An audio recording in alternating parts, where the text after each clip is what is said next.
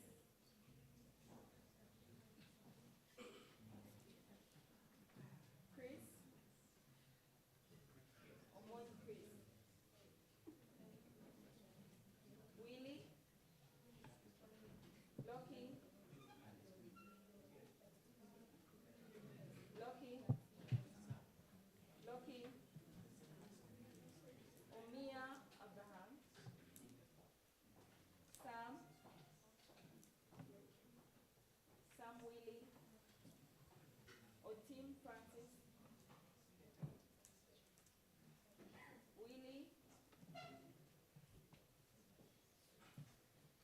Loki. Otim. Willie. Sorry, Otim Francis.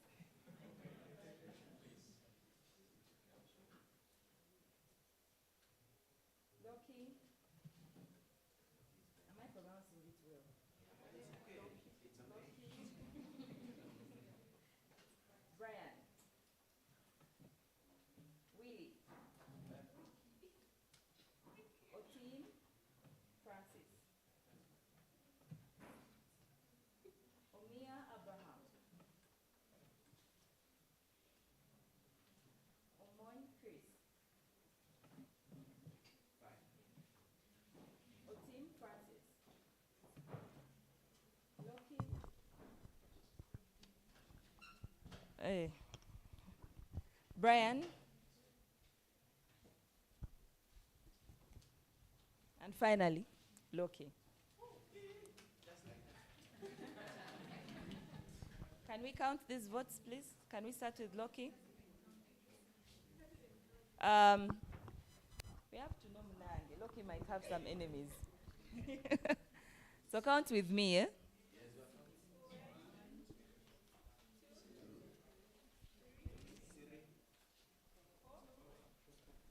Five, 6, 7, 8, 9, 10, 11, 12, 13, 14, 15, 16, 17, 18, 19, 20, 21, 22, 23, 24, 25, 26, 27.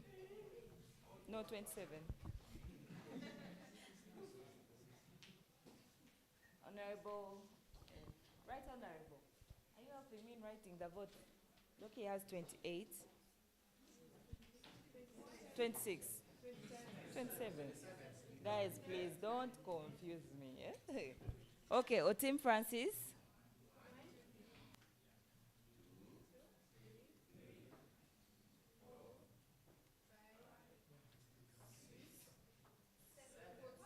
Seven votes for Honorable Tim Francis. Honorable Brian. Okay.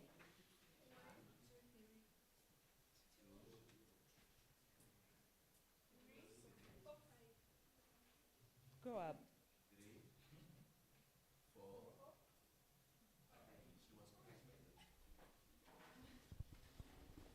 1, 2.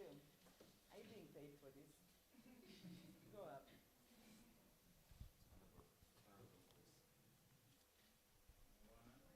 For Honorable Chris.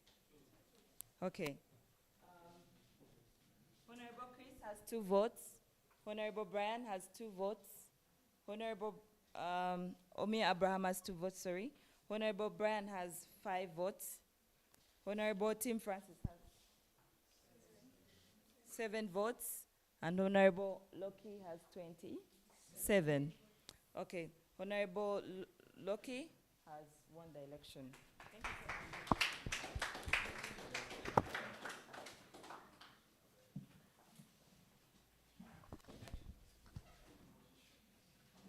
So now that the election is done, Honorable, we're going to have a time when Honorable will swear in, but when he enters in the house. However, the second was, who was the second? Tim Francis. Tim Francis, eh?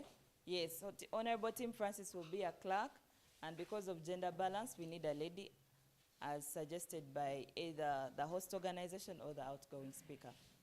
Yeah, then the sergeant at arms will also be nominated by the host organization or the outgoing speaker. I wish you a good session. Thank you so much. Oh, we are now going for breakfast for only 20 minutes because we are already, it's midday. Yes, we'll take a break, a 20 minutes break, as we organize ourselves with the duly elected speaker and the 2 clerks, and please have breakfast first. yeah. Come and see me before the house starts. And while I was moving around, I picked this note from one of the stairs. So if it's yours and you have proof that it's yours, please, this might be someone's transport, by the way. So make sure it's the truth, and it goes back to the rightful owner. Our breakfast is at the rooftop, just above the reception. For our colleagues from the Disabled Persons Union, please don't leave the room. Your breakfast will be served from here. To the rest of us, let us use 20 minutes and make sure we are back here. To the right honorable speaker and his team, make sure you do your breakfast.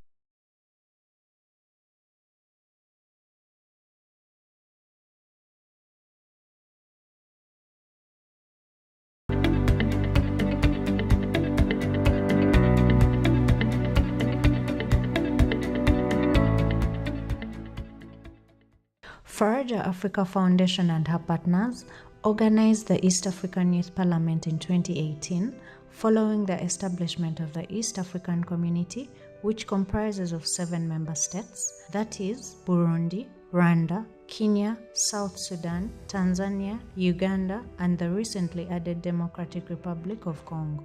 Well, my name is Abdullahi Lugome. I'm first speaker of East African Youth Legislative Assembly. When you talk about the East Africa Youth Parliaments, and since I was the first speaker, I traveled all the 6 countries by bus. I met a lot of young people. I got a big connection with them. So that's really inspired me that what am I going to do after finishing being a speaker? So being a partner was the first thing I was looking to partner with Faraja and continuing supporting young people. And actually, we did it. We started advocating for the post-parliament agendas. The East African Youth Parliament, also known as the Vijana Assembly, is a platform that provides young people with a dedicated space to participate in regional governance, advocate for youth issues, and contribute to the development and integration of the East African community. What sparks your participation in the East African Youth Parliament? Okay, I'm passionate about East Africa. I'm a Pan-Africanist, and I love having that nationalism, especially East African, like how they say Africa is our business. To me, East Africa is my business. An important thing to note about this year is that for the first time we have DRC on board, and Chris is not only the representative from DRC, but also the clerk for the 5th East African Youth Parliament. I've learned so much from them, and one thing is for sure, the future of East Africa, as one of the honorable said, is in safe hands. Learning about integration, and how we as youth could benefit, on some of the things going on in the Yala as an institution, but also how do we get more, Congolese youth mostly to join this movement and help advance the region of East Africa community as a whole. The sexual reproductive health bill is pertinent to major issues concerning sexual education, issues concerning reproductive health, issues concerning the rights of people generally, inherently rights such as abortion, rights on segregative mothers, and all those, without forgetting menstrual health and hygiene. When we look at East Africa in general, we are really blessed with abundant resources, especially agricultural resources, but the agricultural resources are not utilized economically and sustainably in East Africa. And that's why I raised that motion to urge the young people to really engage in the agricultural business. So we need to understand, especially the young people, they need to know that agriculture is the backbone of Africa in general. We started advocating for African Charter on Democracy, Election and Governance, but also we were also advocating for South Sudanese to enter to Tanzania without paying visa. At that time, it was just like recently they were entering to the community, and still the young people from South Sudan, when they came to Tanzania, were entering by paying visa. So also we advocated for it, and that was the best practices. In a nutshell, the EAYP aims to have young men's and women's voices in the critical decision-making processes from national to regional legislative processes, inspiring a coordinated regional governance framework while being the key enablers of change.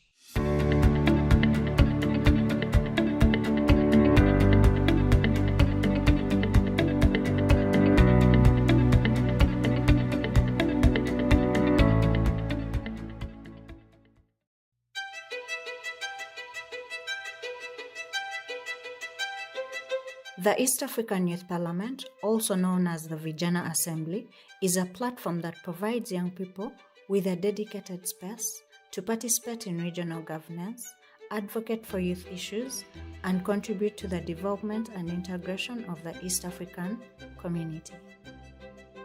This is majorly a learning place. The more we present ideas here, we are grooming a leader. This East African Youth Parliament occurs every year in November. It brings members, youth from member states, the 7 member states of East Africa, that is South Sudan, Uganda, Kenya, Tanzania, DRC, Rwanda, and Burundi. I see myself as at the place that I feel I can speak for my people. Like our country is among of the country that is in the integration of East African community. So as I'm here, I see myself as a representative for others who didn't make it here. The East African Youth Parliament being diverse, being a body that, or a platform that gathers different youth from different countries, 7 of them from the 7 member countries. Then when we talk about inclusivity, on my own side, I just look at how do we bring everyone together? How do we get to harmonize their voices? Faraja has been doing this for the past 6 years, and we can see that there have been some improvement in each and every year that we come for the sitting.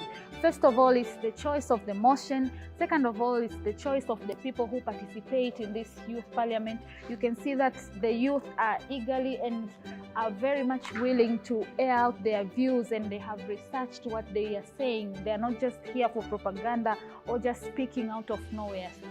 This is my first time actually attending the 6th East African Youth Parliament.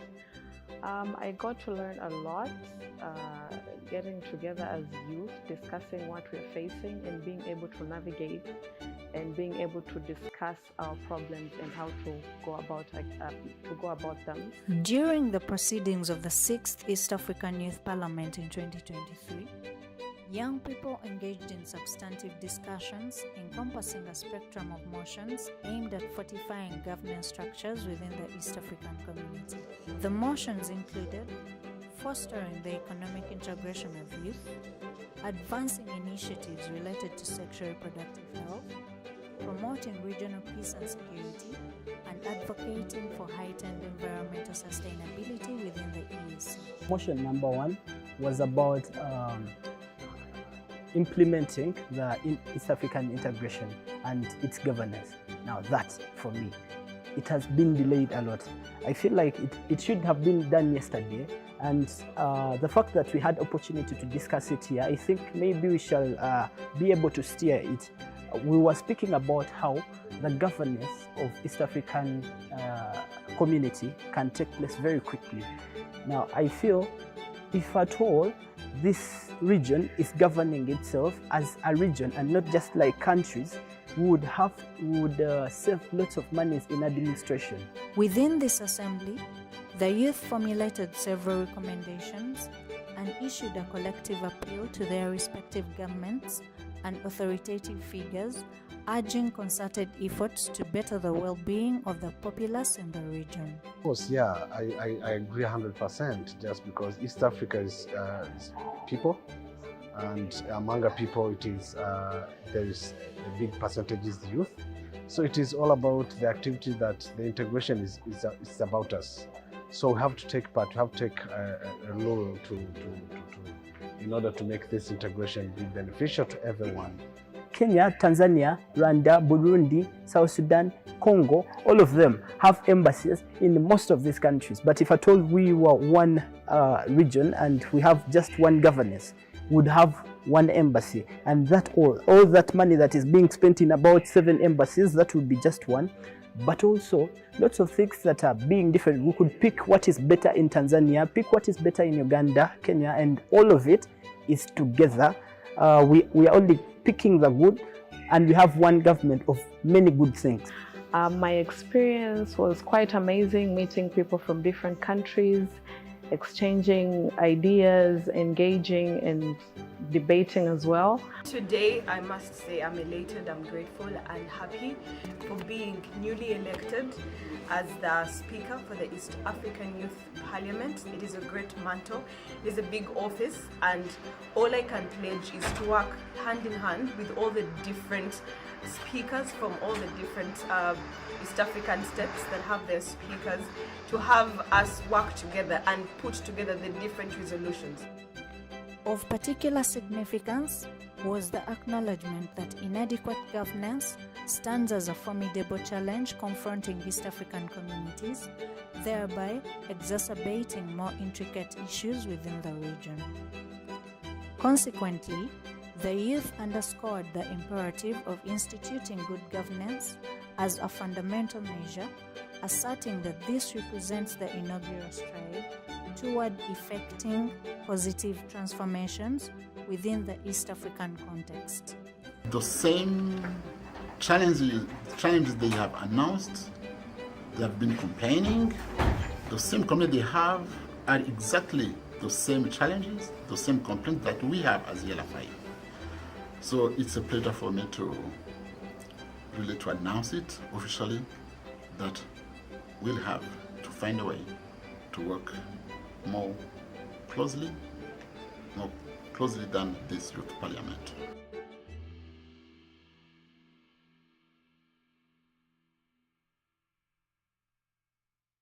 Whenever issues of young people are not spoken out by young people themselves, they don't necessarily get audience.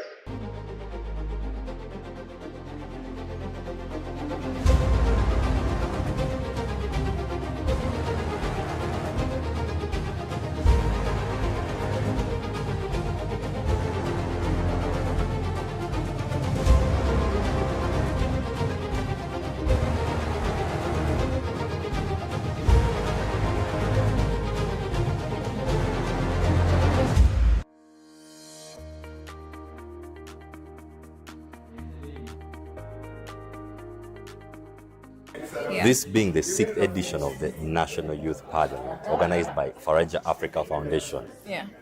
As always, the drill is you have the regional parliaments where youth get to debate on various issues. So how were the regional parliaments of this year? Well, quite interesting. They were bigger compared to last year.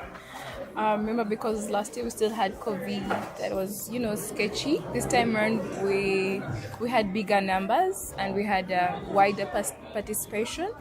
This year's Central Regional Youth Parliament has been an interesting one, where I've had young people come together and deliberate on issues that are actually pressing us. Unless we are given those spaces to exercise and also give out our views to those local governments, we will try until Jesus comes back. So far, this is the first youth parliament I've attended. Physically, I had attended the virtual one in 2021, but it has been a beautiful experience. A lot of brilliant people to meet, seeing the youth passionate about the matters of the country. I think each year that gets by, the youth parliament becomes more interesting and it gets better. It's a very enriching experience to see young people debate on pertinent issues that affect them in society. It's a blessing to tap into their cups of wisdom because, they give us a fresh feel of what is going on at the grassroots, where we might not be able as leaders to reach on a daily. So young people's advocacy, strengthening the youth voice, is a platform that we really need to fully utilize, and the youth parliament offers it on a silver platter. The question the youth are asking out there, how do you choose this member of parliament to come on the floor of parliament? Okay, for starters, it is always a competitive process, that is for a fact. But in the competition, we look at leaders, young emerging leaders, who have hands-on skills, who have done something, and we also give a lot of consideration to the leaders from the grassroots, because given our development approach, we're using a bottom-top approach. I don't want to lie to you that I'm going to go and pick someone that has been in power for some time, that is exposed already. No, we want that person who has not been here one time, or that person who is able to talk, who is able to speak. And of course, while we're doing that, we consider special groups, I'm talking about the PWDs, yeah.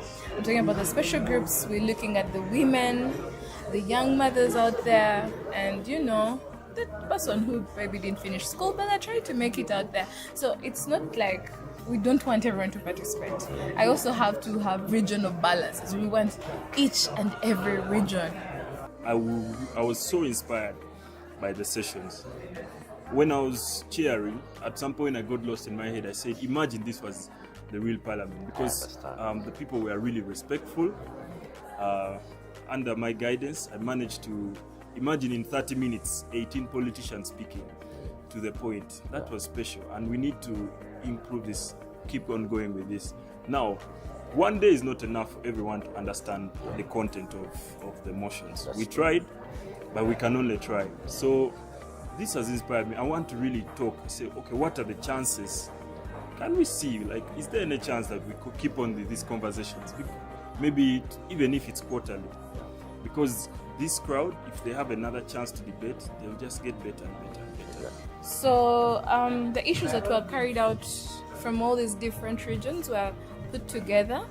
And of course, we use the whole problem analysis sort of method to come down to the motions that we've discussed today in the chambers. During the event, we had 3 motions, but one of the most outstanding motions that really that really touched me was the motion on cattle rustling in the eastern part of Achule sub-region and Karamoja.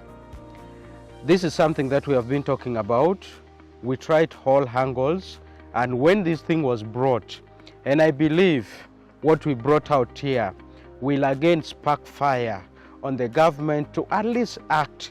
Traders who have handed over their guns to the government, you will find that they have been promised that maybe we are going to give you these livestock and other things to do.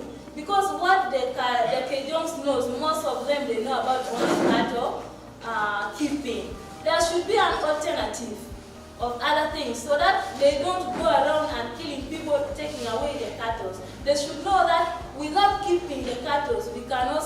survive on our own.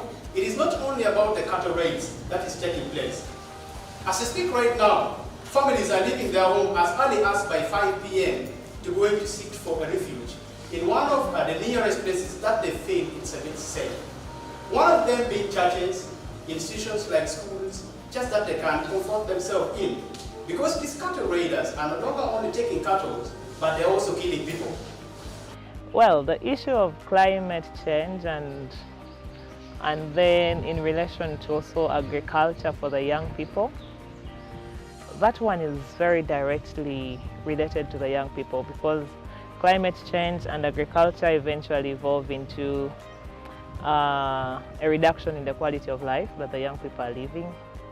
And if young people cannot live a certain quality of life where they can have their basic needs and all that, it can set grounds for other challenges to rise, especially community-based challenges. We've had a discussion around land, and this has been a very big challenge where we have people have been losing their land grabbers. We've had people owning miles and miles of land in this place because of the different bureaucracies that rotate around land, lease, non-lease, but we've actually come to discuss this as young people because in the long run we are all affected. These are areas of settlement, these are areas of habitats where the young people are living and actually trying to earn a living. Having agriculture as our background, the young people here are actually doing a lot of agriculture on this land. Others are rearing cows and others are planting crops. So having the young people come to discuss on these issues that are affecting them, especially the land issue. The land is rotating around economically, socially, and in all ways the land is important to the young people and it is a resource to us. Then for service delivery, it was mostly on medical interns and boosting the education of the country. And then for National Youth Council, we were of the view that we as youth, the budget should be boosted since we see that in this financial year, it was decreased from 4 billion to 800 million. So many issues within the health sector. I would point out that the government should really invest in the preventive measures, especially when it comes to cancer. Cancer has been a problem for the country. Looking at the women who have the breast cancer being the highest in the country. So if we have preventive measures, we will not lose a lot of money having to borrow from World Bank and all these other countries.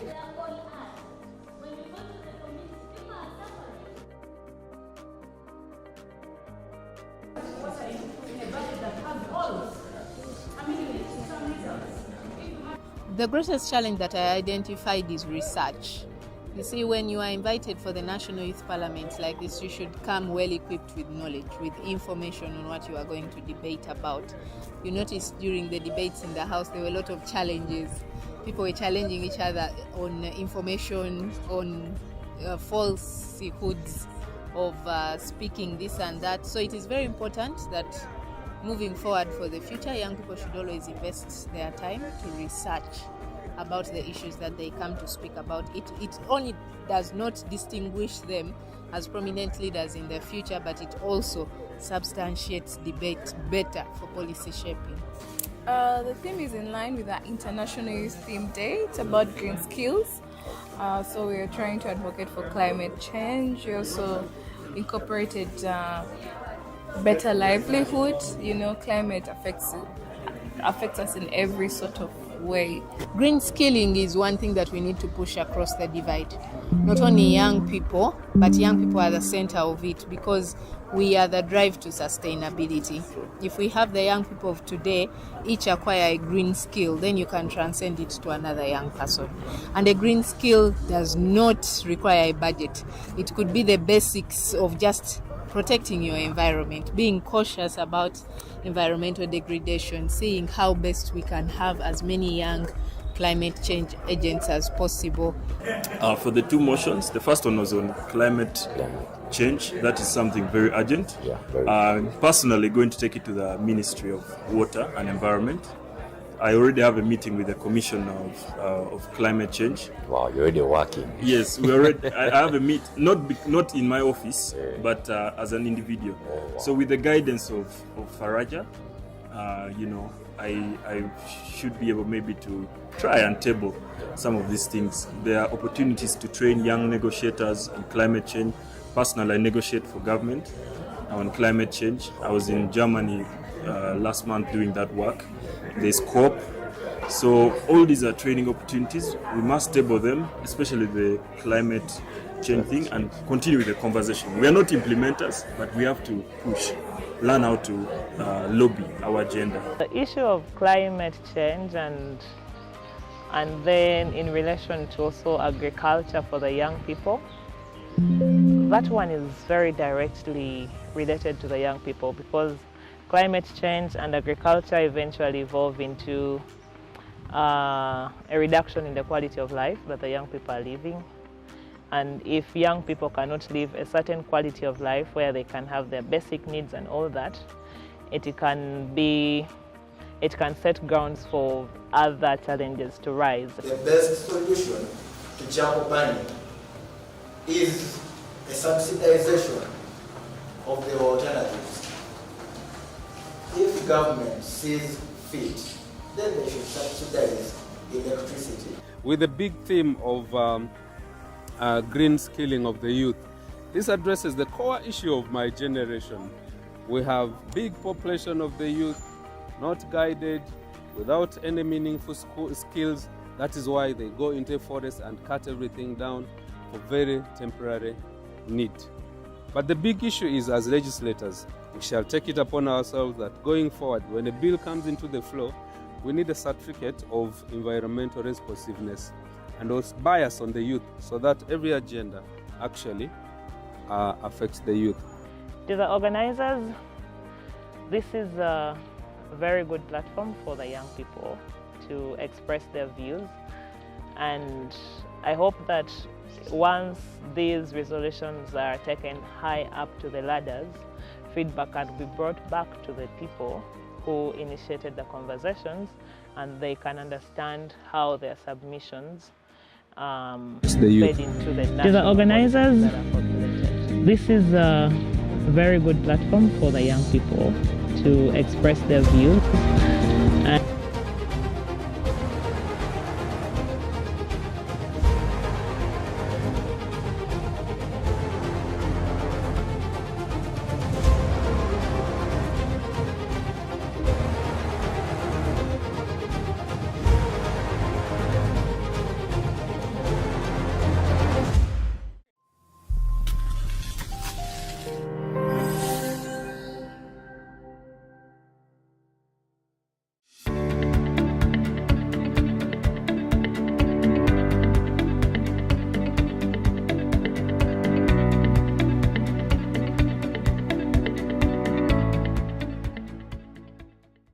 Faraja Africa Foundation and her partners organized the East African Youth Parliament in 2018 following the establishment of the East African Community, which comprises of 7 member states, that is Burundi, Rwanda, Kenya, South Sudan, Tanzania, Uganda, and the recently added Democratic Republic of Congo. Well, my name is Abdullahi Lugome. I'm first speaker of East African Youth Legislative Assembly. When you talk about the East African Youth Parliaments, and since I was the first speaker, I traveled all the 6 countries by bus. I met a lot of young people. I got a big connection with them. So that's really inspired me that what am I going to do after finishing being a speaker? So being a partner was the first thing I was looking to partner with Faraja and continuing supporting young people. And actually, we did it. We started advocating for the post-parliament agendas. The East African Youth Parliament, also known as the Vijana Assembly, is a platform that provides young people with a dedicated space to participate in regional governance, advocate for youth issues, and contribute to the development and integration of the East African community. What sparks your participation in the East African Youth Parliament?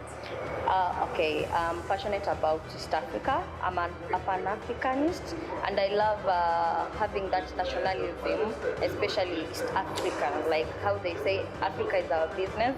To me, East Africa is my business. An important thing to note about this year is that for the first time we have DRC on board, and Chris is not only the representative from DRC, but also the clerk for the 5th East African Youth Parliament. I've learned so much from them, and one thing is for sure, the future of East Africa, as one of the honorable said, is in safe hands. Learning about integration and how we as youth could benefit, on some of the things going on in the YALA as an institution, but also how do we get more, Congolese youth mostly to join this movement and help advance the region of East Africa community as a whole.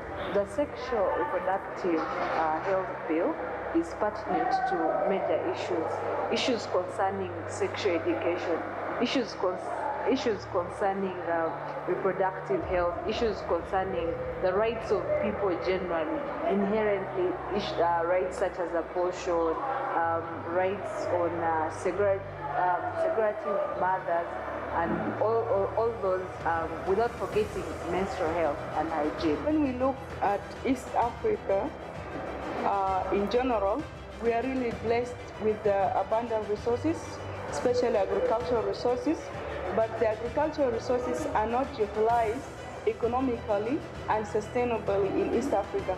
And that's why I raised that motion to urge the young people to really engage in the agricultural business. So we need to understand, especially the young people, they need to know that agriculture is the backbone of Africa in general. We started advocating for African Charter on Democracy, Election and Governance, but also we were also advocating for South Sudanese to enter to Tanzania without paying visa. In that time, it was just like recently they were entering to the community, and still the young people from South Sudan, when they came to Tanzania, were entering by paying visa. So also we advocated for it, and that was the best practices. In a nutshell, the EAYP aims to have young men's and women's voices in the critical decision-making processes from national to regional legislative processes, inspiring a coordinated regional governance framework while being the key enablers of change.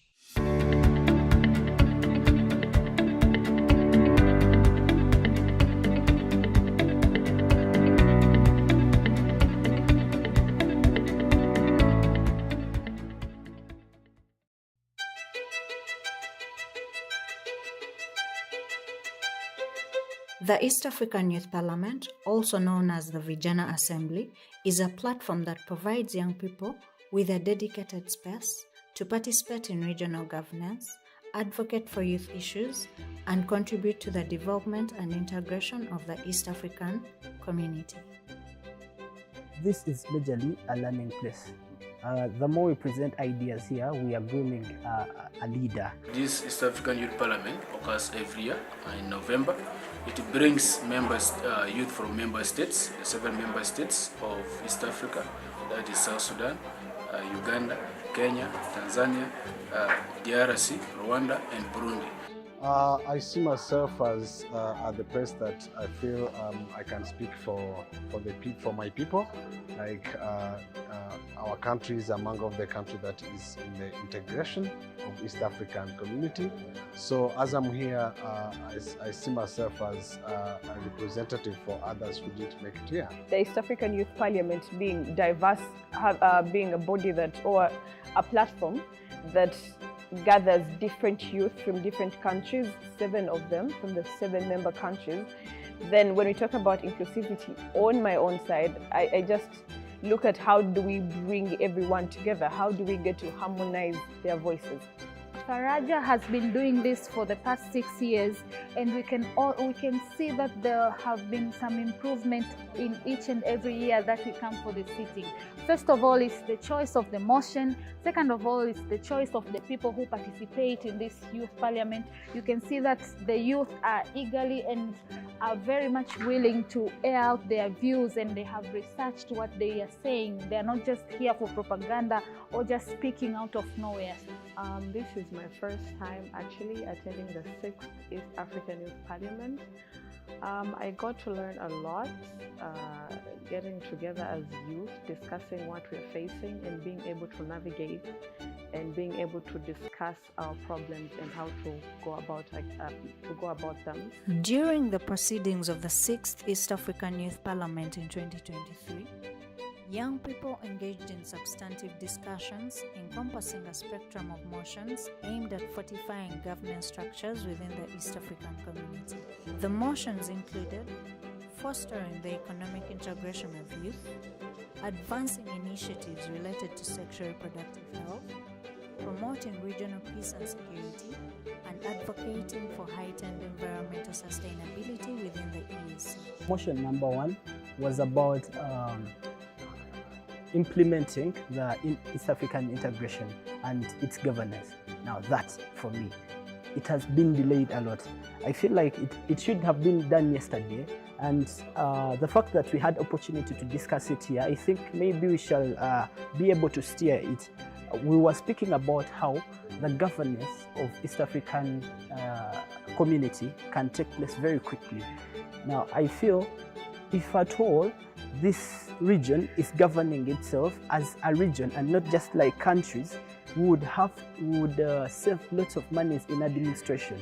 Within this assembly, the youth formulated several recommendations and issued a collective appeal to their respective governments and authoritative figures, urging concerted efforts to better the well-being of the populace in the region. Of course, yeah, I agree 100%, just because East Africa is people, and among our people it is there is a big percentage is the youth.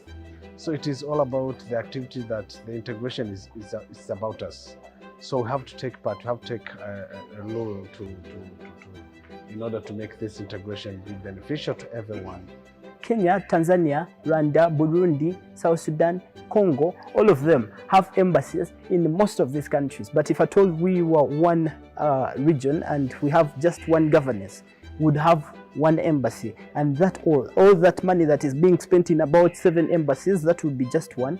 But also lots of things that are being different. We could pick what is better in Tanzania, pick what is better in Uganda, Kenya, and all of it is together. We are only picking the good, and we have one government of many good things. My experience was quite amazing, meeting people from different countries, exchanging ideas, engaging and debating as well. Today, I must say I'm elated, I'm grateful and happy for being newly elected as the Speaker for the East African Youth Parliament. It is a great mantle, it is a big office, and all I can pledge is to work hand in hand with all the different speakers from all the different East African states that have their speakers, to have us work together and put together the different resolutions. Of particular significance was the acknowledgement that inadequate governance stands as a formidable challenge confronting East African communities, thereby exacerbating more intricate issues within the region. Consequently, the youth underscored the imperative of instituting good governance as a fundamental measure, asserting that this represents the inaugural stride toward effecting positive transformations within the East African context. The same challenges they have announced, they have been complaining, the same complaints they have are exactly the same challenges, the same complaints that we have as ELFI. So it's a pleasure for me to really to announce it officially that we'll have to find a way to work more closely than this youth parliament.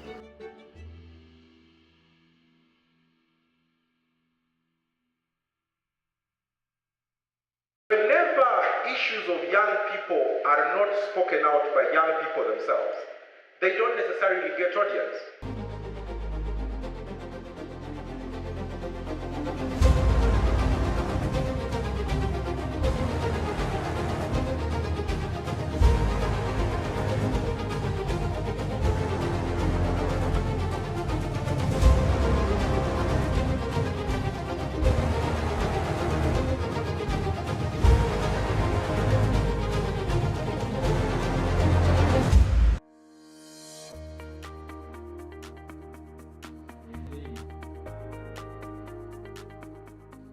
This being the 6th edition of the National Youth Parliament, organized by Faraja Africa Foundation. Yeah.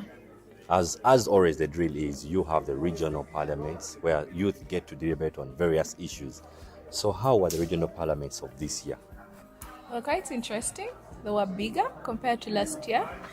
Remember, because last year we still had COVID, that was, sketchy. This time around, we had bigger numbers and we had wider participation. This year's Central Regional Youth Parliament has been an interesting one, where I've had young people come together and deliberate on issues that are actually pressing us. We are giving those spaces to exercise and also give out our views to those local governments. We will cry and cry and cry until Jesus comes back. So far, this is the first youth parliament I've attended. Physically, I had attended the virtual one in 2021, but it has been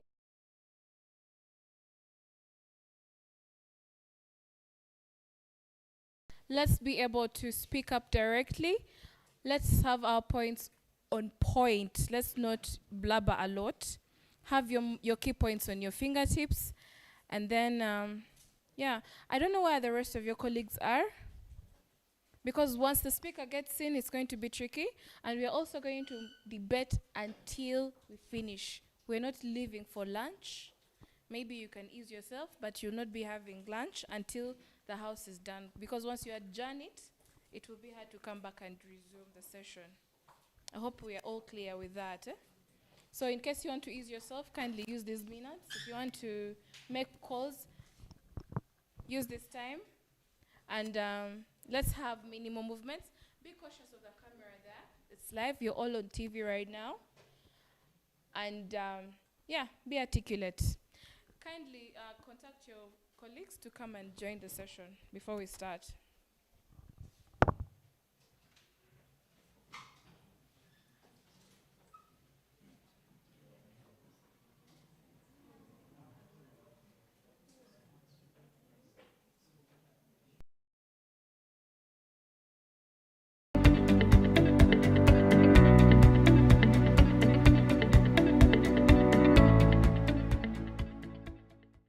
Faraja Africa Foundation and her partners organized the East African Youth Parliament in 2018 following the establishment of the East African Community, which comprises of 7 member states, that is Burundi, Rwanda, Kenya, South Sudan, Tanzania, Uganda, and the recently added Democratic Republic of Congo.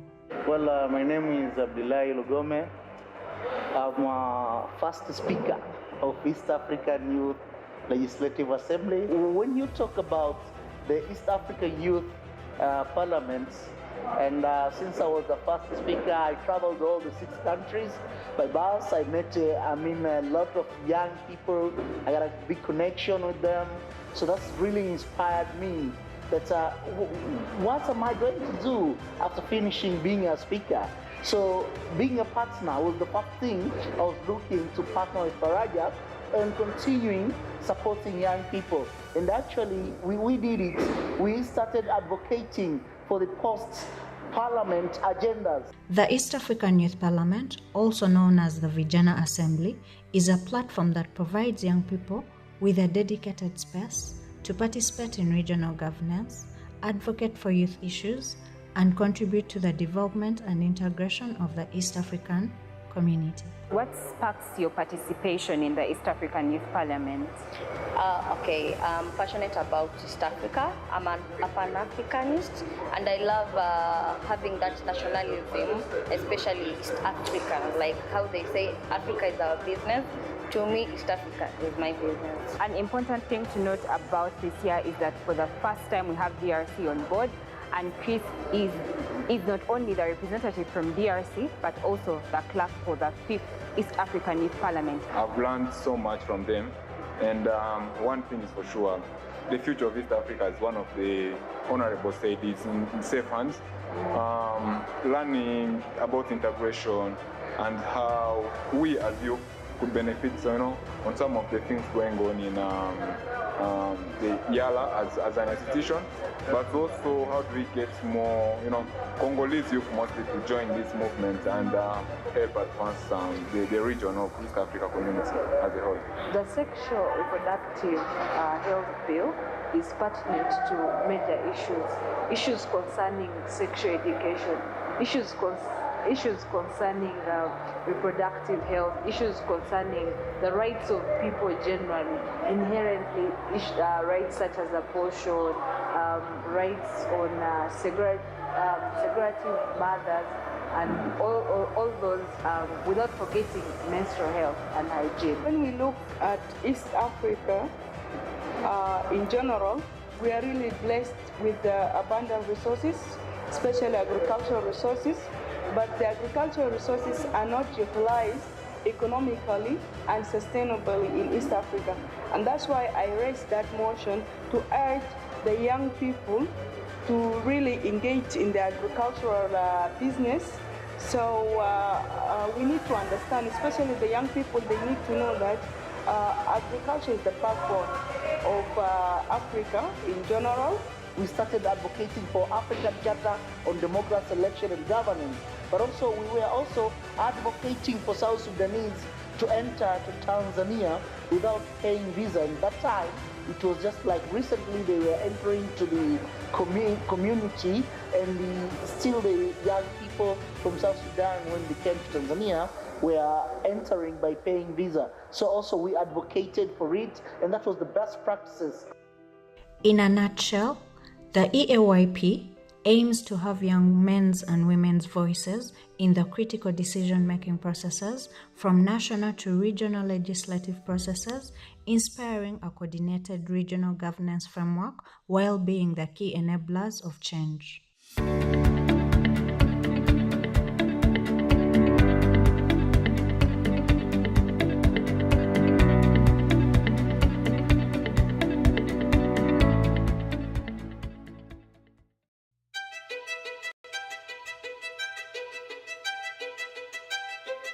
The East African Youth Parliament, also known as the Vijana Assembly, is a platform that provides young people with a dedicated space to participate in regional governance, advocate for youth issues, and contribute to the development and integration of the East African community.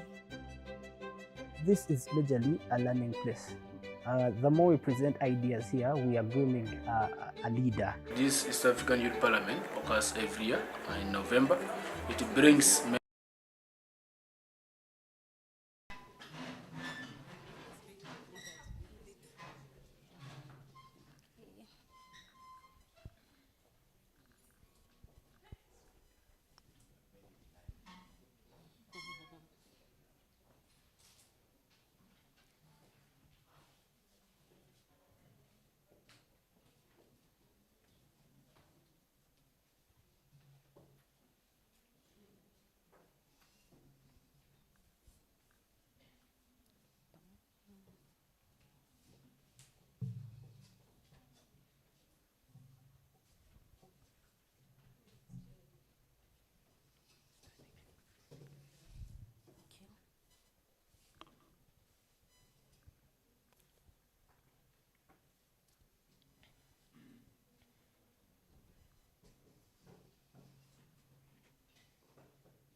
I, Loki Willisam, swear in the name of the Almighty God that I will at all times well and truly serve the Republic of Uganda in the office of Speaker of the Northern Uganda Regional Youth Parliament, and that I will support and uphold the Constitution of the Republic of Uganda as by law established.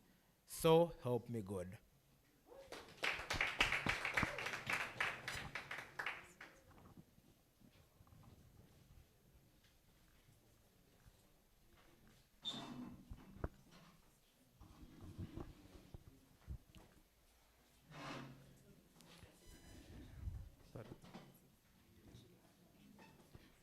Honorable members, can we prepare ourselves and we sing the anthem? We shall start with the national anthem, followed by East African anthem. Then after we have the prayers. National anthem. O Uganda, may God uphold thee. We lay our future in thy hand. United, free for liberty, together we'll always stand. East African anthem. Ee Mungu twaomba tuilinde Jumuiya Afrika Mashariki, tuwezeshe kuishi kwa amani, tutimize na malengo yetu. Jumuiya yetu sote tuilinde, tuwajibike, tuhimarike. Umoja wetu ni nguzo zetu, idu jumuiya yetu. Prayers.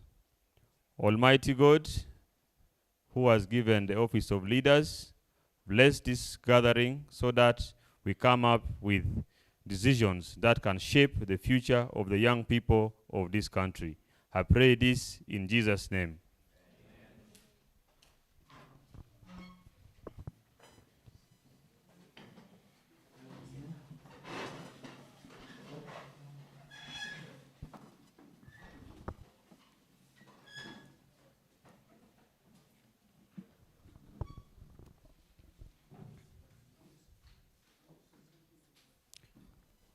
Honorable members, the next on the order paper is communication from the Speaker and commencement.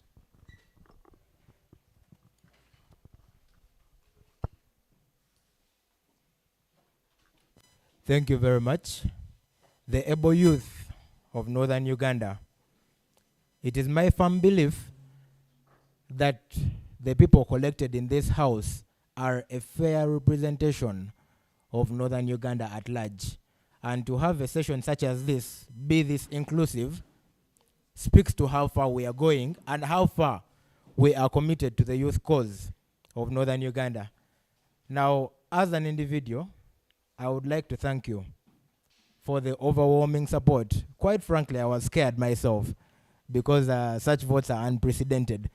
But that shows the belief that you have had in me, and to me as an individual, it only reinforces my desire to push for whatever has been said, whatever has been promised, and my pledge to you, ladies and gentlemen, honorable members of this house, is that every single resolution you will make, every single conclusion you will come to, will not fall on deaf ears. We will do whatever we can in our power to ensure that implementation, as we promised, is achieved. Moving forward, I would like to put across just a few rules for the House, because I would like us to be guided by 1, facts, 2, a debate that is orderly. So I would like to request honorable members in the House to please switch off their phones, or if you cannot, make sure your phone is in silent. Any phone that rings, the sergeant at arms is going to be at liberty to push you out. Unnecessary movements, I would like to request honorable members to please respect the session. Earlier time decided was 45 minutes per motion, but our time is fast spent. So we will just cut down down a little to about 30 minutes. And I would like to believe that every last individual here can commit just 2 hours of their time without necessarily walking out and coming back in. So ladies and gentlemen, I welcome you to the House and I stand firm to the words I have spoken. Thank you very much. Next on the order paper is motions. The first motion is motion calling on the government to set up a land review commission for northern Uganda to address the rising cases of land conflicts and dispute. The mover of the motion is Honorable Onenchan Richard. Honorable Onenchan Richard, I would like to invite you, take the floor. What happens is the Honorable will move a motion. We will have 2 people seconding.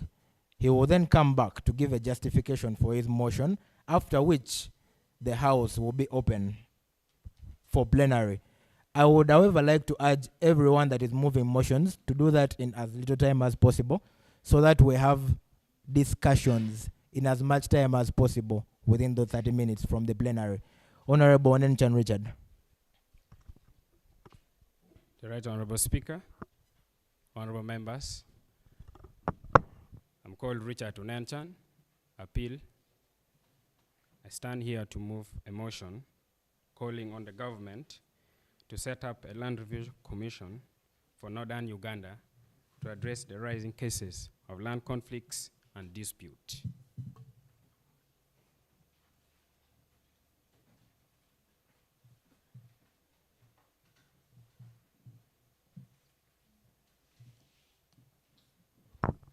Honorable members, we need 2 colleagues to second the motion.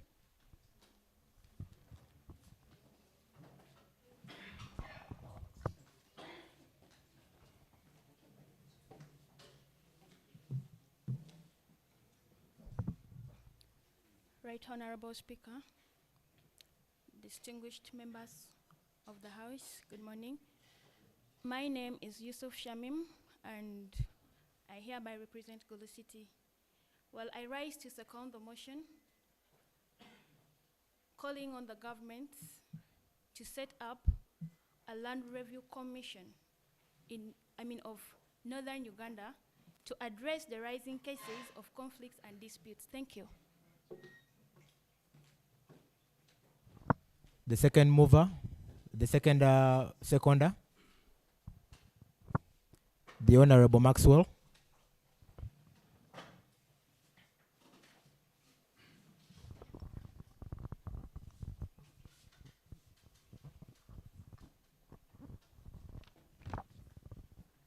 Yes, morning, honorable members.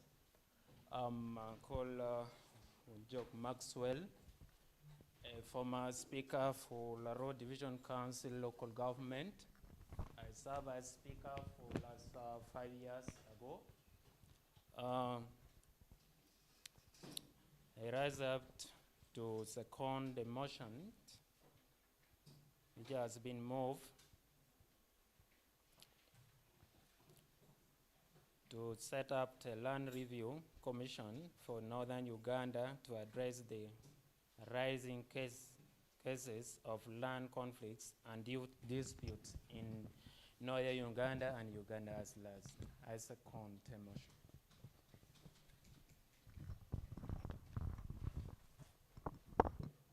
The Honorable Onenchan Richard, please come justify your motion. And members of the House, you are at liberty to either agree or disagree. Nothing is written in stone.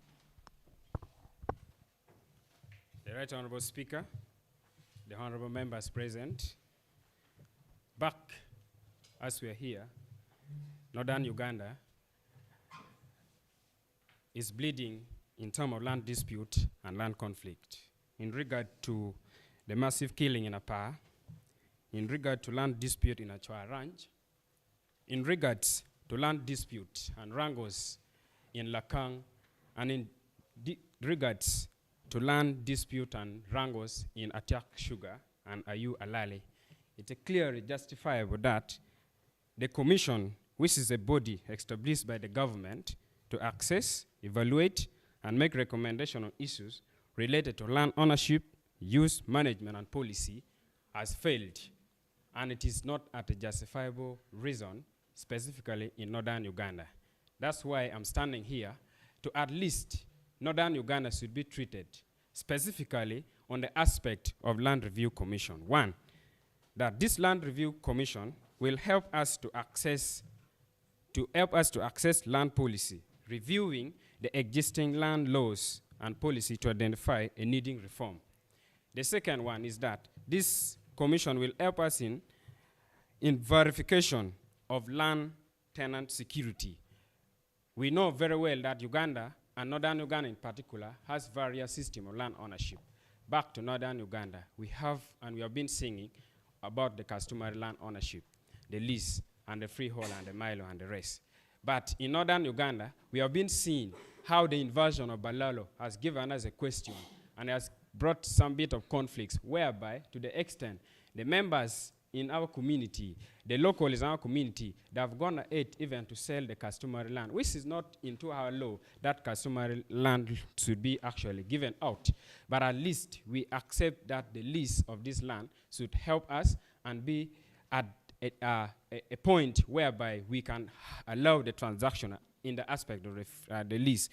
But if northern Uganda has not been treated specifically with this Review Land Commission, we shall not have a clear understanding of our environmental management.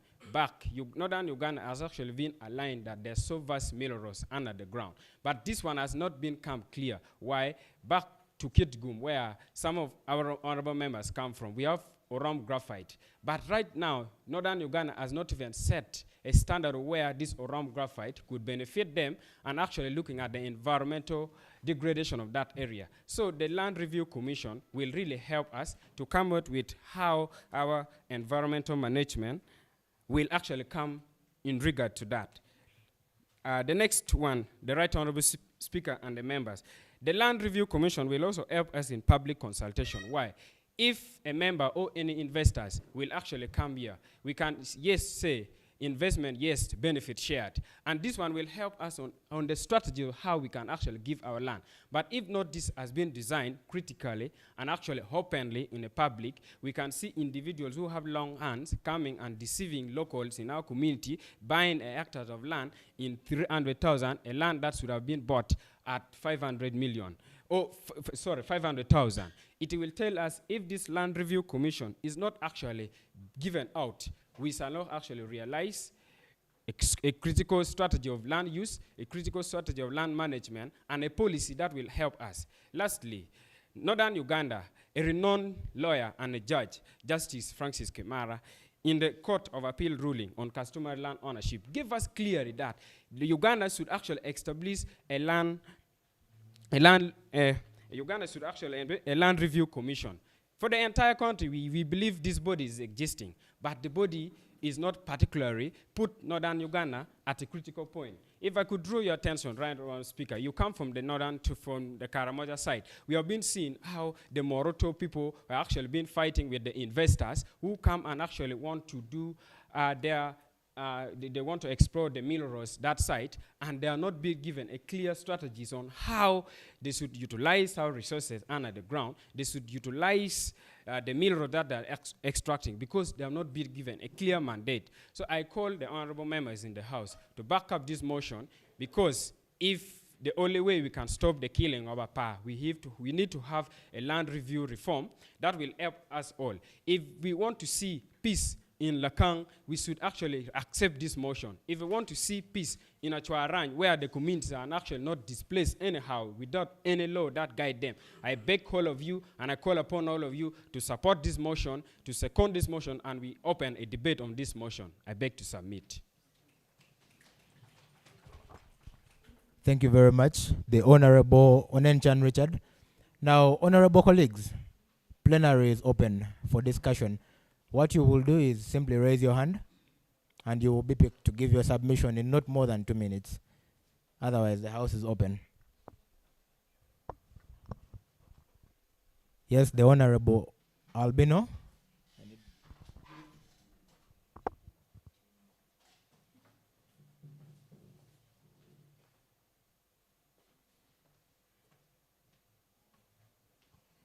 Right Honorable Speaker, the clerk, and the House at large. Good morning. Yeah, good afternoon.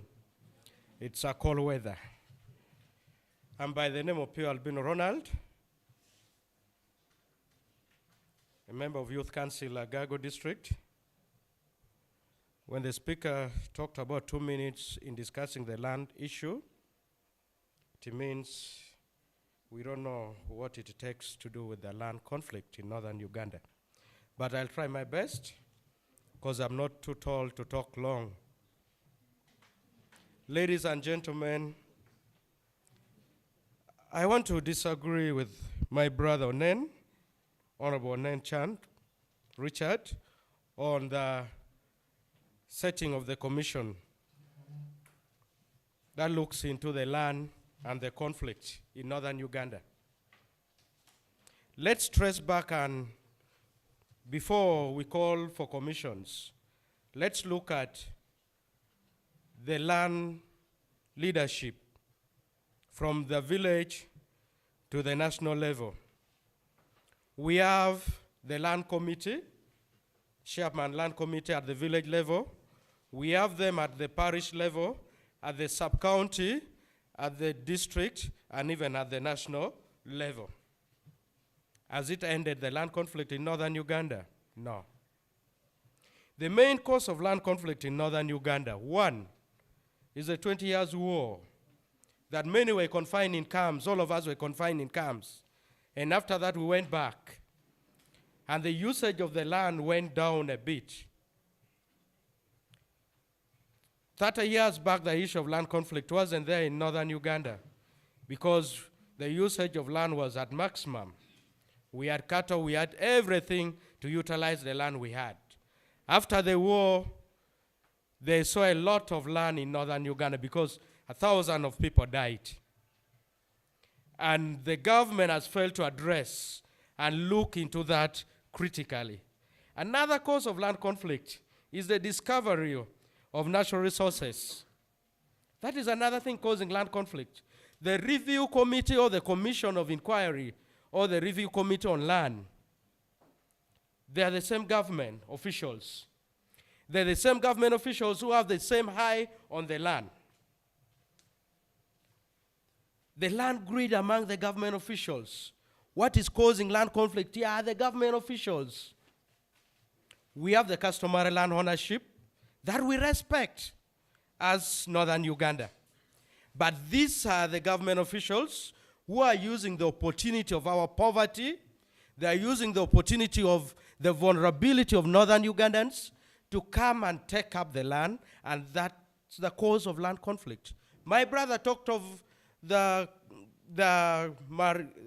Atiak sugar. The acquisition of land in northern Uganda is a question. As I summarize, people know how the land was acquired in Atiak sugar.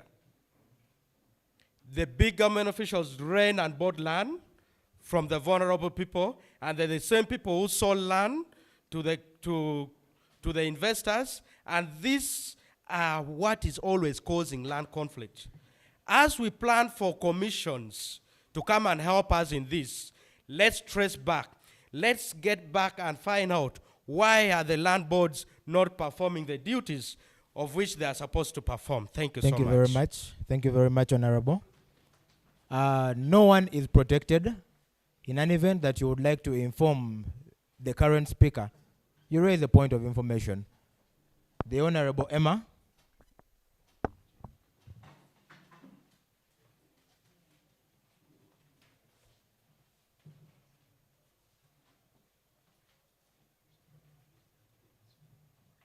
A good morning once again. Is it a morning, afternoon? Okay. A good afternoon once again, honorable members.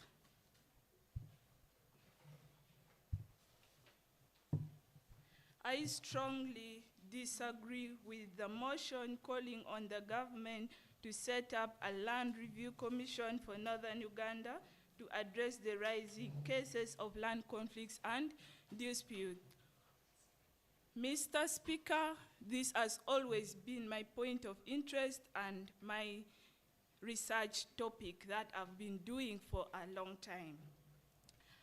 When we are to see the Land Review Commission, we shall know that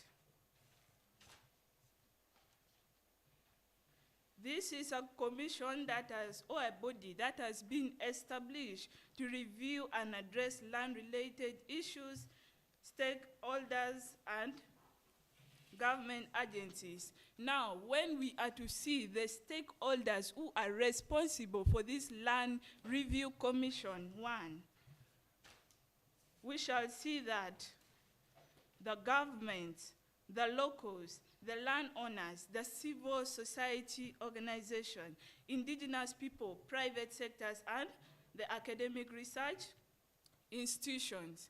But the reason why I come to disagree with these people that it should not be the government to establish that review commission. Number one, our governments are looting our lands. Instead of protecting us with our rights to get the land, they are the ones who are taking the land away from us. They are being used by the private sectors. An example is the Atiak land issue. We shall realize that it is the government who are being used by the private sectors. I'm even sorry to call it private sector. Those are private thieves. Yeah. So I strongly disagree with them. It should be the land boards, the traditional leaders who are very well much aware about the issues of our land and how it affects us, that should be in charge of making the review commission and not the government. Let us take an instance now. The issue of our land is being taken to the parliament for people whom it's not touching them. Me coming from Amur, it touches me. And very soon I will be an officially unemployed youth. I need to go and use the land, but trust me, my land has been taken. Where will I start from? So I disagree with this. For the interest of time, I will still be back here. Thank you. The Honorable behind there. It gives me honor to sit before a group of intellectuals. And because you are intellectuals, I believe you can make your points in just 2 minutes. So, Honorable, please.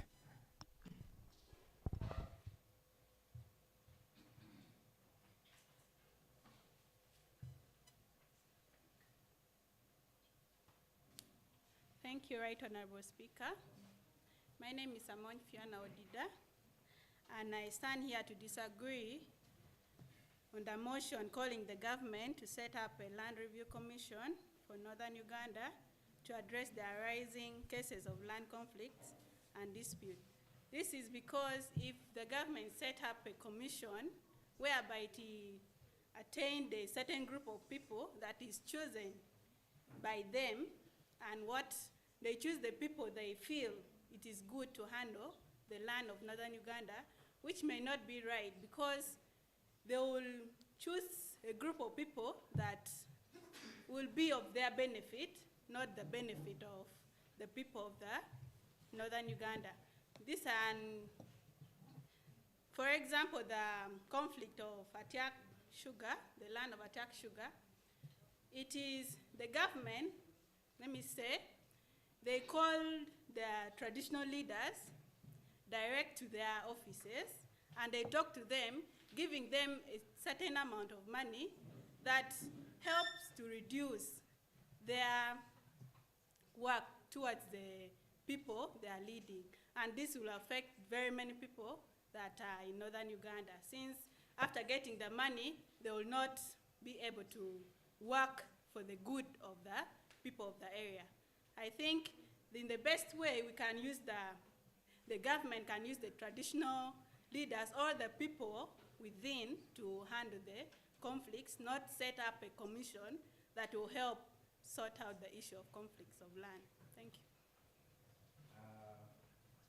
I would now like to invite the Honorable Chen Patrick, who will be followed shortly by the Honorable Rotomio Brian.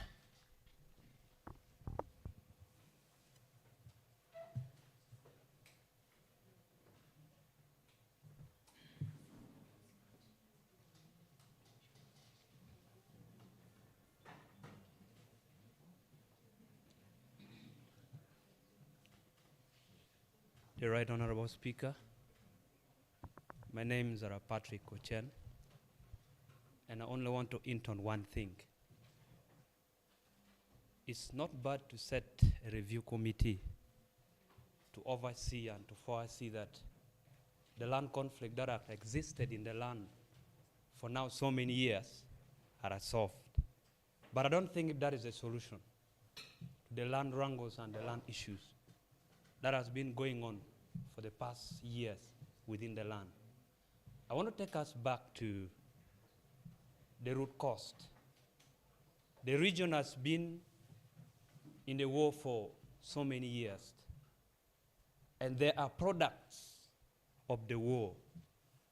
And these products are called children born of war and children born in captivity. These are the children that belong to our formerly abducted mothers.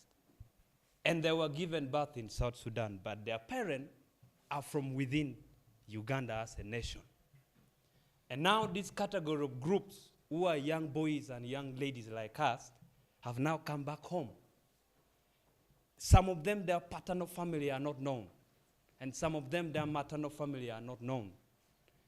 Others have traced and have gotten it. And the one who have gotten their paternal family, they have ended up being chased away. Yet they rightfully belong to a certain clan or to a certain category of community. Are these people deserve to get land or deserve not to get land? The one that have gotten land, wrangles have now come out very clear, whereby the youth who are at home and the one who are the children that belong to formerly abducted mothers have also got land. The one who are at home says, you are not part of us. The one who have come says, we are part of this family. Are they stateless or are they stateless people? The review committee cannot still solve these issues of the land. There are certain issues that need to be traced back to the grandfathers. Now the ownership of the land has come back to us, the youth. People who are not knowledgeable about customary land. Our fathers are dead, our mothers are dead. We were not lectured. We were not updated that this is the route to follow, this is not the route to follow. Everyone now come these days. Everything are monetized, my friend. Things are now changed. Even the committee that would be set, one thing that would be the order of the day, they will first see which family do you come from. Do you come from a family who was once a rebel in the government, or do you come from a family that had the lineage of people who have fought in the government? Otherwise, setting a review committee would create more problems and people will keep dying. Thank you so much. Thank you very much, Honorable. As I mentioned earlier, the Honorable Rotomio, after which I will have the Honorable Gloria Mercy, and the very last person on this topic will be the Honorable Maxwell. I apologize for cutting short the discussion, but I am very sure the next topic of discussion, the next motion, is just as interesting. Well, thank you, honorable members. Thank you, Right Honorable Speaker. This is the submission I would love to make on the motion which has been presented.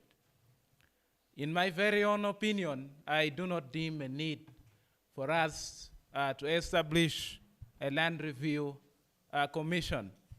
owing to the following grounds. First of all, we are in Uganda, that's a fact. And this is one of such countries which is looming so much into corruption. And I see this as one of the potential grounds for people to come and commit corruption again, which is baseless. The other thing, which I believe can as well be a fundamental reason as to why there is no need for such, is on the political interference. When my brother was representing his point here about the reasons, was presenting the justification for this, he made mention of the Balalo. But those are also point of political interference, because he said setting up a review commission will help us sort out those issues. But my point is the political interference will still come in. In fact, it is going to increase the problem even much more. The other thing which I need to mention about is we have history of this land. That if we employ people now to come and work into the review commission, many of whom are not aware about these problems. So they're going to come without knowledge of the history. Yes, please. Speaker, you're not accepted to pick. Yes, the Honorable Amos, now that you're interrupting one of my speakers, you have exactly 30 seconds to make your point. Please approach.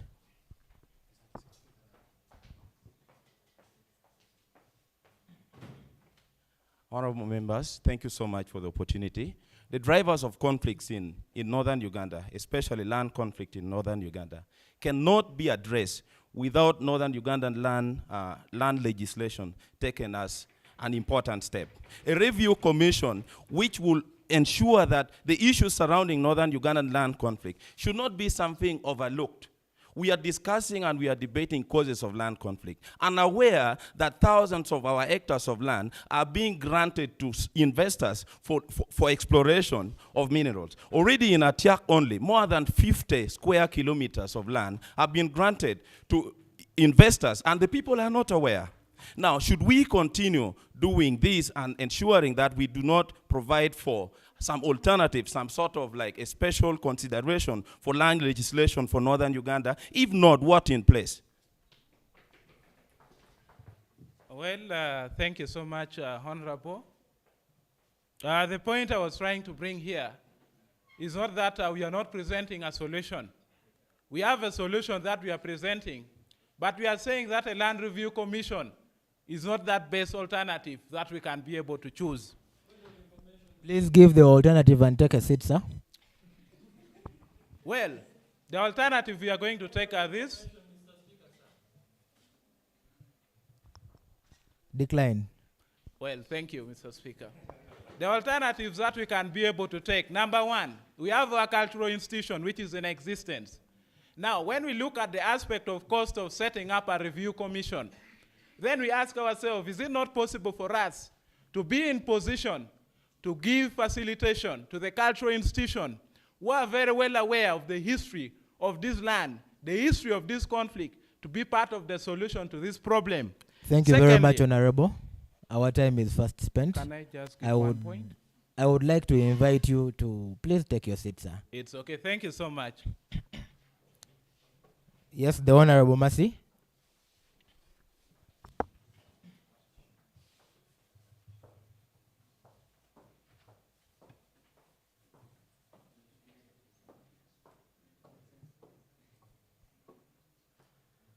Thank you very much for this opportunity. I'm here to support the motion and inform the House as well. I think most of our arguments and submissions are based on uninformed basis, which I'm here to clarify. Now, I support the motion in regards and support the establishment of the Land Review Commission on this basis. I think the House should come to knowledge that they need to understand the functions of a commission. If established, you just don't argue on basis that you don't have a forum that has its flow. Now, to bring us to knowledge or to an understanding of what we are putting forth and why I am supporting this motion is one, an establishment of a commission is not just a body that will function without a direction or a roadmap. Now, what would be the duties, what would be the functions of this Land Review Commission in Northern Uganda? Now, one thing we should realize is the Land Review Commission is not going to be a national establishment. We are talking about Northern Uganda. Now, this is the youth parliament of Northern Uganda, not Uganda and at large. The rest of the regions can argue theirs on their own basis. Now, as Northern Uganda Youth Parliament, we are bringing this motion and arguing it this way, that on establishment or upon establishment of the national, the commission, the Land Review Commission, what would be its function? Let's look at it this way. Reason with me together. One, the commission will be able to inquire into the effectiveness of the laws. But before even we look into that, let's acknowledge that the government has put a lot of efforts in relations to land itself. But looking at the root cause, just like one of our colleagues mentioned earlier on, if we are looking at the root cause— As you conclude, Honorable. Yes, as I conclude. As we look at the Yes, point of order. Please approach. Please approach.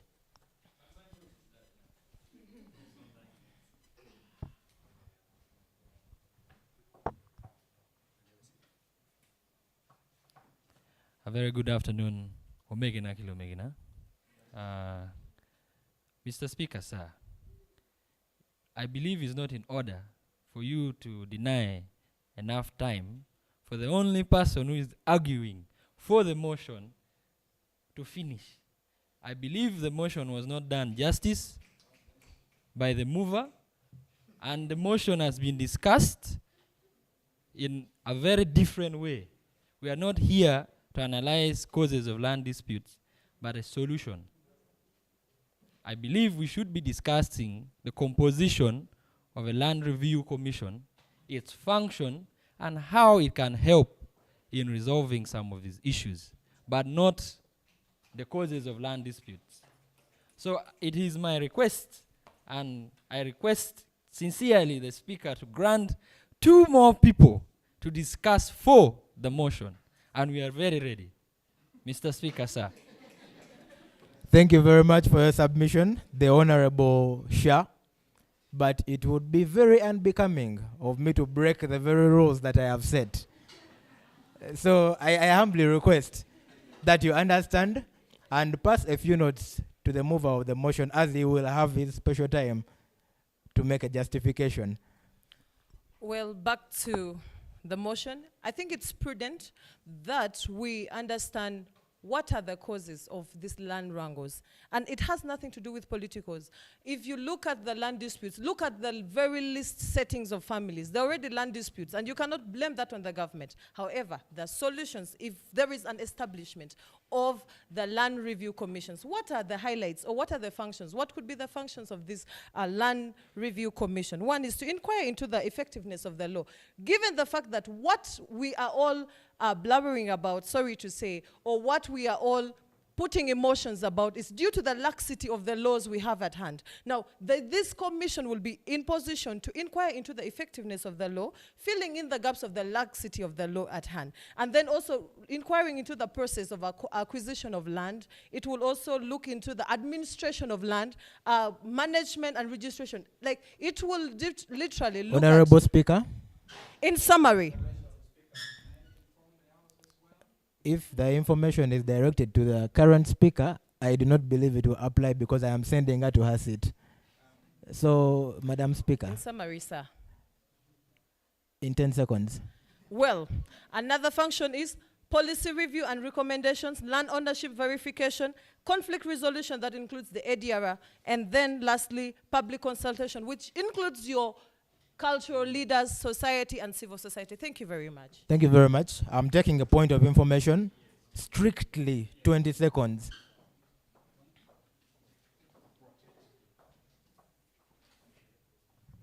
I'm a bit short, so allow me to put it down. Yeah, good afternoon, and thank you so much, Honorable Speaker, for giving me the opportunity. I would like to inform the House that we cannot discuss this issue without knowing the root cause of this issue, of the matter. We need to interest ourselves. What is the root cause of this matter that we are discussing? We are aware we have program or initiative going on called Doro Paju. How many of you have been part and parcel of this? Sometimes we neglect certain issues just because we are not aware of it. Two, because the thing has not been consequential to us. We have the existing institutions, the K. Kalkwaro, you know very well. How can we empower them to address Honorable these Speaker. issues at hand? So I ask the members to interest themselves in knowing these existing institutions in the country. Please, this is our land, and we need to interest ourselves in the matter. Thank you so much. I speak from a vintage point of an administrator, and thanks so much. Thank you very much. Yeah. Now the last speaker, and I am pleased to mention that I think he argues for the motion. So in my defense, I have one other person who argues for the motion, the Honorable Maxwell. In as little time as possible.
Yes, and the Right Honorable Speaker, sir. The technocrats and you honorable members of this parliament, Northern Region Parliament, I greet you all. My name is Maxwell Ojok. As I told you before, I was being a speaker for Laro Division Council for last 5 years ago. I am here to agree with the motion which has been moved on the side of a person living with disability in northern Uganda. Here I have 5 ways in which the land dispute has affected ownerships, access of land for persons with disability in northern Uganda, along with reason why a review by the land commissioner would be beneficial. 1, displacement and loss of land. The land disputes obtained to the first displacement of person with disability from the ancestral land. They lost ownerships and access, impacting their livelihoods and well-being. That is 1. 2, exclusions from decision-making. Persons with disability are frequently excluded from community land management. Decision due to the discriminatory practices. A review would would ensure their active participations and representations.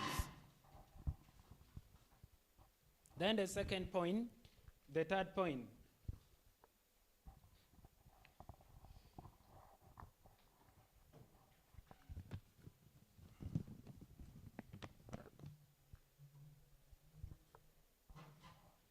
In skewer tenant,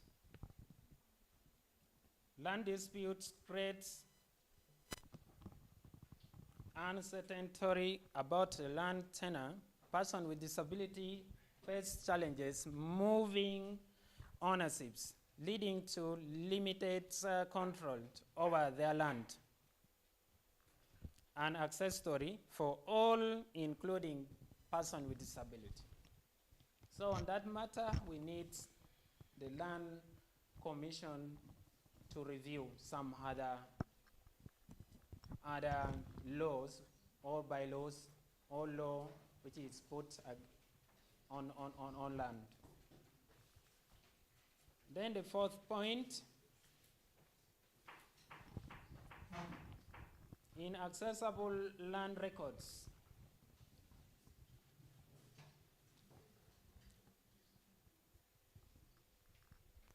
Poorly remind and records hidden person with disability ability to assert their right.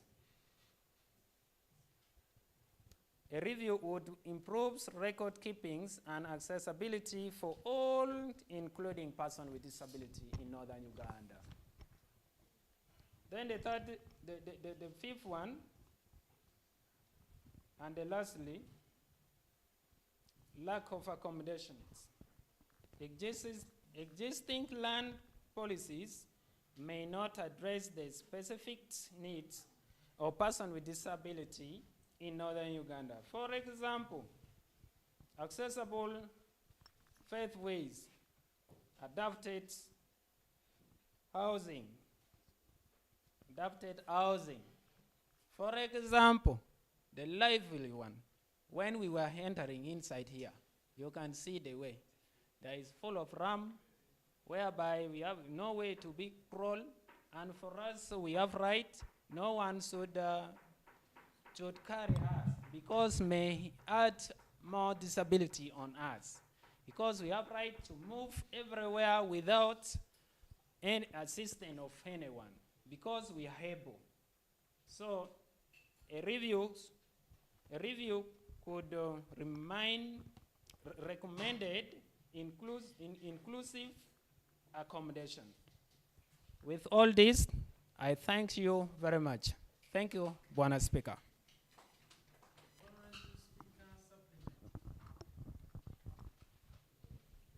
Please receive my apologies. I would like to invite the Honorable Onenchan Richard to try and convince the House to vote for his motion. And the information on my desk is that there is an existing land commission to inquire into the Upper Land crisis, instituted by the President of the country and to be headed by the former CJ, Bat Katurebe. So let the Honorable tell us why a 2-year-old Honorable, please convince the House. Yeah, thank you so much. In a few minutes. Mr. Speaker and the honorable members present. It is very unfortunate that the members are disputing the motion on regards to land dispute, the causes, which is a narrow-based perspective. The Land Review Commission, Uganda as a country has a Land Review Commission. But we are here coming and telling you that we need Northern Uganda to be treated specifically with a new Land Review Commission. That will involve the composition of Lawirodi, that will involve the composition of Kekal Kwaro, that will involve the composition of community members, that will help us to front their interest. Because we understand the big commission of Uganda does not involve Lawirodi of Acholi, particularly. Now, we want this one to be treated in the term of affirmative action for Northern Uganda that, look, we have been in 2 decades of war. We have suffered. I think the big commission had done us a disservice to us. Why? Because we are not being treated specifically. Now, if I'm to draw your attention, you will get to know that all this policy that we are having, the government is leasing land, those are policy driven. Now, if the commission has been established, we believe this policy will be reviewed, will be revived with the commission that we are going to have. And the policy will look at how to lease land to investors that want to come here. The policy will have the decision of everybody in the community, and the community will all be accountable. We shall also make this commission to be translated in a language where a local person in the village of Ongaro, in the village of Agago, in the village of Paton, to understand the policies under this commission will also be translated in local language and be printed and be given to a sub-county headquarter where members of the community can get access to it in local language, and they can read and understand that this commission really benefits them. Why? Because we really look at that. Other institutions are ineffective because they don't have the power to review the policy. Look at the judiciary. We understand that the judiciary in Uganda as a country, the judiciary is a body that is being governed by the head of the state. We all believe that the chief justice of a country is appointed and is being given a lot of contract by the president, so he cannot do much. That's why we are saying the big commission that has been established, we want the local commission that is specifically for northern Uganda, where it is composed of the cultural leaders, because we believe the customary land, you cannot access a customary land without a cultural leaders being involved. So we really believe that the justification is protected. Am I protected? Yes, you are protected. If our land commission are actually being redirected straight to a cultural institution, a community members, we shall actually realize that this commission is a workable thing, will not actually handle the aspect of how other members have been debating that, you know, we are here bringing the causes. We really believe that the commission is there for the entire country as Uganda. But we are narrowing this one to northern Uganda. That's why it is a regional parliament, not the Ugandan parliament we are talking about. We want Uganda, as northern Uganda, to be treated specifically. Our commission is not going to be the one that is headed by the entire country. We want it to be in affirmative action to be treated that, look, in our commission, we shall actually have the funding. The funding will come from actually, the council institution will come in place because we believe the council institution that really talked about our land, the protection of our land. They have keen interest in protecting our land. The council institution, they cannot fail to be part of this institution, and also the executive and the head of this commission. We shall make the Lawi Rodi, we shall make the council institution to be at the forefront of this. Any decision regarding to land ownership, any decision regarding to land use, to land management, the council institution will be at the forefront. Now, I want to take us back to not only, the commission will not only handle the aspect, and also I want us not to narrow only to our power, only to the other aspect of attack sugar. We also have other wrangles like the border dispute. We have seen how the Karamojongs and the people of Agago, they have been having wrangles there. We have been seeing how the people in Kotido, we have been having dispute there. And also inter-district border conflicts. Mr. Speaker, allow me to summarize. This is a very important point that allow me to make my case as I go and sit. And I want the members to understand that we are not discussing the causes of land dispute, but we want to put that this land commission is going to be at our lower level, where you, as you move from the university student, you can go and gather your member in the community and tell them the importance of this land commission. And in a way they will understand, because the composition of this member will bring everybody together on board. Thank you. Thank you very much. Now, honorable members, we are going to vote. It's not going to be a secret ballot. All those in favor, you say yay. All those not in favor, you say nay. So, honorable colleagues, all those in favor? Yes. All those not in favor? Ladies and gentlemen, now, quite frankly, it sounds like it is balanced. So, I am going to make this a little modern. All those in favor, put your hands up.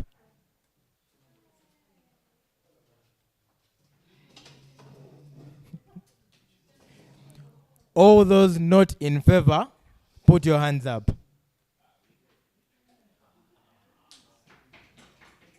Ladies and gentlemen, the yeas have it. The motion calling on the government to set up a land review commission for Northern Uganda to address the rising cases of land conflicts and disputes thereby passes.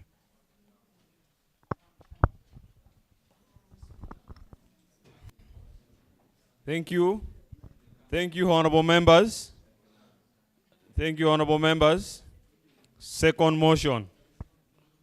Motion urging the government to address the high levels of crime rate and drug abuse among youth in northern Uganda.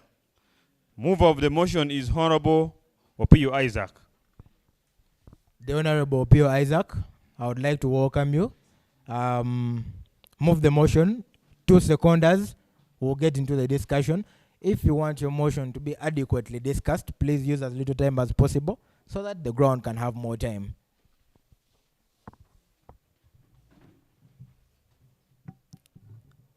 Right Honorable Speaker, the two clerks, Sergeant at Arms, protocol observed. Good afternoon. My name is Honorable Isaac Opio. I hail from Lira, but currently in Gulu. Mr. Speaker, sir, I'm moving a motion urging the government of Uganda to address the high level of crimes and drug abuse among the youth in northern Uganda. Thank you. Thank you very much, Honorable. May I have 2 honorable members of the parliament to second? The Honorable Anita and the person exactly adjacent to you.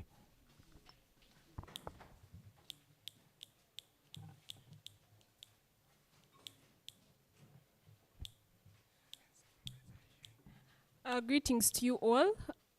Kemba Wazanita is my name, and I'm here to second the motion that has been moved by Honorable Isaac. That is urging the government to address the high levels of crime rate and drug abuse among the youth in northern Uganda. Thank you very much. Want to second the motion. Government needs to address the high levels of crime rate and drug abuse among young youth in northern Uganda. It is really very pertinent and I second it. Thank you. Thank you very much. Now the Honorable Opio Isaac, I invite you back again to please justify your motion. Thank you, Honorable Speaker. Honorable members, the reason why I move this motion is, as youth, according to the recent report from UBOS, the youth comprises of over 50% of our population. Let me be particular, between 17 to 30 years, we are over 10 million. And the rate of crimes in northern Uganda, if you visit the police crime report of 2023, the North Kyoga, that comprises of the district in Lango, is leading for 2 consecutive years, over 17,000 crimes. And also, within Gulu city alone, over 1,000 crimes has been reported in these 3 police stations. That is Central, East, and West. So, my argument is, I'm going to quote one of the famous road in Acholi here. It's called Road Otinga Oto of Lamogi.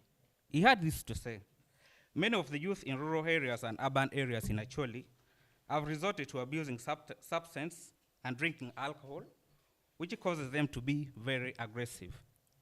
Honorable members, this aggressiveness has been translated on our streets. Let me also jolt your memories a bit. On 23rd June this year, in Kanyagoga here, one of the UPDF officers was beaten. His pistol was taken, his walkie-talkie was taken, and also his phones. Later, before that, the spokesperson of UPDF in 4th Division, I'm not recalling his rank well, but it's called Kato, either Major Kato or let me call him Sergeant Kato. He was beaten, and he had to be rushed to the military barracks hospital in what? In Bombo. So these crimes are happening, and we have the culprits that people keep pointing are the street children. Both of these crimes that happen are being pointed at the street children. Others call it a go in Gulu here. In Lira, they are being named Wowok, where Wowok means they put you upside down. Anything that falls from you, it's there. If you don't have, they what? They put a what? They they make a mark on your back with a clean razor blade. Yes. And you bleed. Sometimes if you are not rescued, you also bleed to death. So I urge all of us